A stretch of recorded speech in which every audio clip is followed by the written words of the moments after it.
Susu kemasan UHT menggunakan kemasan aseptis multilapis menjamin keamanan dan daya tahan susu serta tidak perlu disimpan pada lemari pendingin hingga 10 bulan setelah produksi. Jadi susu kemasan UHT itu kemasannya ini berupa kemasan aseptis multilapis ya. Jadi cukup aman, cukup safe buat disimpan dalam jangka waktu yang lama.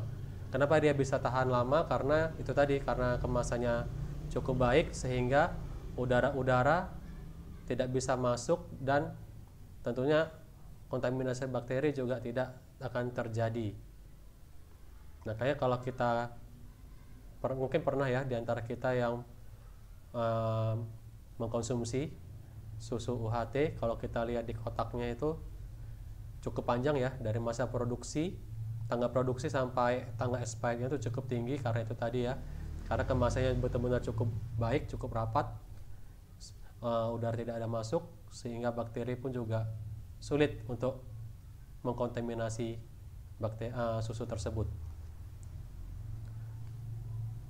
Namun apabila susu UHT ini sudah kita buka kemasannya, tentunya ini nanti akan berdampak ya, karena sudah ada ruang, ada rongga, ada udara masuk pada saat susu dibuka.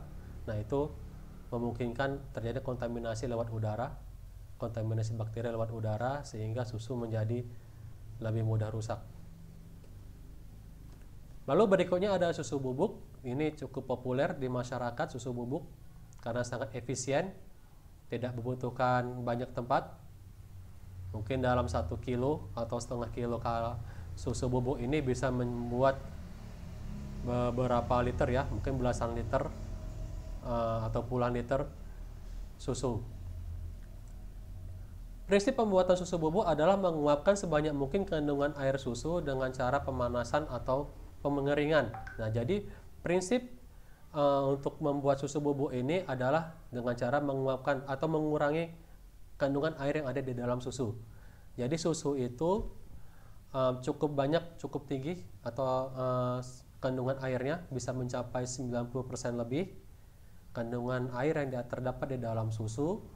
Jadi pada prinsipnya susu yang masih fresh tadi atau murni diambil airnya dengan cara penguapan atau pemanasan ya, supaya airnya hilang sampai benar-benar 0%, kemudian dia menjadi endapan dalam bentuk bubuk atau serbuk. Nah, jadi untuk mengkonsumsi susu itu lagi adalah kita harus tambahkan air. Kita harus menambahkan air di dalam susu tersebut sehingga nantinya dia akan kembali semula. Jadi pertama dia susu masih dalam bentuk susu cair ya, susu murni atau susu cair atau susu pasteurisasi. Kemudian susunya tadi dikeringkan, dihilangkan airnya, dan sekarang dalam bentuk endapan atau dalam bentuk bubuk. Kemudian kalau kita mau konsumsi, kita tinggal tambahkan lagi air. Jadi dia akan kembali seperti semula sebelum menjadi susu bubuk. Setelah itu baru bisa dikonsumsi. Ini sangat bagus ya, terutama untuk marketing, pemasaran. Selain susunya menjadi tahan lama, dia ada efisiensi pengemasan di sini. Jadi tidak butuh banyak tempat untuk mengirim atau memasarkan susu bubuk tersebut. Berikutnya ada susu kental. Ini juga sudah akrab di kita ya, susu kental. Susu kental diperoleh dengan cara mengurangi atau menguapkan kandungan air susu sampai kandungan airnya sekitar 40%. Jadi ini sama ya, mengurangi kandungan air di dalam susu, namun ini tidak sampai betul-betul kering sehingga bisa jadi bubuk ya. Tidak benar-benar kering. Ini mungkin akrab di kita, dulu ada namanya susu kental manis, cuman belakangan sudah tidak ada lagi kata-kata susu di situ.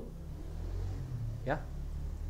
Tidak ada lagi kata-kata susu di situ karena susu kental manis yang beredar di masyarakat itu kandungan susunya cukup sedikit ya, sangat sedikit. Yang banyak itu malah glukosa, makanya manis sekali rasanya. Jadi akhirnya sudah tidak ada kata-kata susu, yang ada hanya tinggal kental manisnya aja.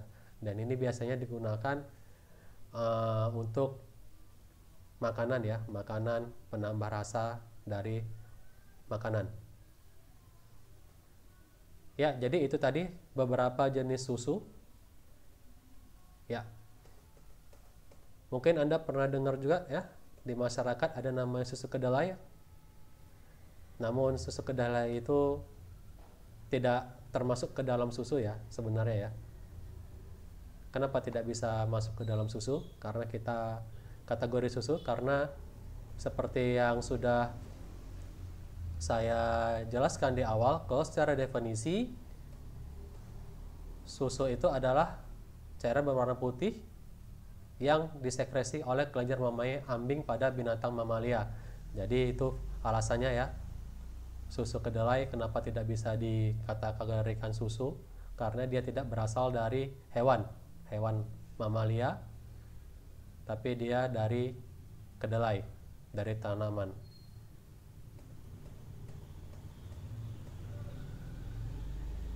Berikutnya kita bahas mengenai manfaat susu bagi manusia. Seperti kita ketahui, susu itu sangat bermanfaat bagi manusia. Ada juga klaim dari beberapa literatur atau pernyataan dari ahli bahwasanya susu adalah minuman atau makanan terbaik di dunia. Adapun manfaat dari susu bagi manusia antara lain, yang pertama dapat memperkuat daya tahan tubuh, fungsi saraf, serta mencegah pertumbuhan tumor pada sel tubuh, karena di dalam susu terdapat kandungan lemak ya, di dalam air susu, yang dapat berfungsi untuk memperkuat daya tahan tubuh, fungsi saraf, dan mencegah pertumbuhan tumor pada sel-sel tubuh. Jadi kalau rutin mengkonsumsi susu, insya Allah kita akan terhindar dari penyakit tumor. Berikutnya, susu dapat meningkatkan hormon kegembiraan karena ada tirosin ya di dalam air susu tersebut yang dapat meningkatkan hormon kegembiraan atau anti stres juga ya, anti stres, relax, jadi tidak tegang ya. Dan unsur serum dalam darah tumbuh dalam skala besar, jadi itu juga ada kaitannya dengan darah ya. Kemudian yodium seng letisin dapat meningkatkan keefisienan kerja otak besar. Nah ini makanya ada klaim, mungkin kita dulu sering dengar kalau kita minum susu bisa pintar. Nah sebenarnya ini alasannya ya, karena di dalamnya ada yodium, seng, dan letisin, sehingga kerja otak kita lebih maksimum. Jadi ya tetap harus belajar. Jadi kalau sudah minum susu, kita belajar materi atau pelajaran itu akan lebih mudah kita tangkap dibandingkan yang kurang minum susu. Tapi bukan berarti kita juga tidak belajar ya. Oh, saya sudah minum susu, kita nggak usah perlu belajar lagi, tetap perlu belajar. Hanya saja kalau kita minum susu ada membantu kinerja, membantu supaya otak kita bekerja lebih baik dan mampu menangkap pelajaran dengan lebih baik lagi. Kemudian zat besi, tembaga, dan vitamin A dapat mempertahankan agar kulit tetap segar. Nah, jadi kalau kita rutin minum susu, kulit juga akan baik atau bagus karena di dalamnya mengandung zat besi, tembaga, dan vitamin A. Jadi kalau kita lihat anak-anak mungkin ya, selain ya kalau dia rutin minum susu kulitnya masih bagus ya, selain memang masih karena masih kecil ya, masih baru, tapi itu juga mempengaruhi. Sementara kalau sudah besar, udah mulai agak jarang, nah ini mulai kurang bagus. Makanya kalau kita mau kulitnya bagus, nggak usah pikir harus pakai make up apa, lotion apa, dan sebagainya. Sebenarnya kalau nutrisi kita bagus, kita rutin minum susu, kulit kita akan tetap baik ya, atau tetap segar.